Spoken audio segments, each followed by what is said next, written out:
எதை உண்போம், உடல் மூட எதை உடுப்போம் என்றே கவலைப்படல் வேண்டாம். உணவை விட உயிரும் உடையை விட உடலும் உயர்ந்தவை அல்லவா. உணவை விட உயிரும் உடையை விட உடலும் உயர்ந்தவை அல்லவா.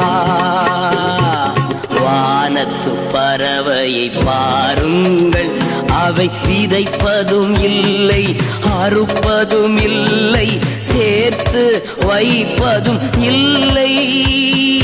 வானத்து பறவையை பாருங்கள், அவை விதைப்பதும் இல்லை அறுப்பதும் இல்லை சேர்த்து வைப்பதும் இல்லை.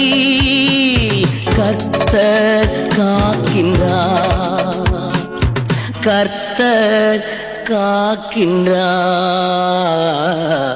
கர்த்தரை நம்பிடுங்கள், அவர் கைவிடவே மாட்டார்.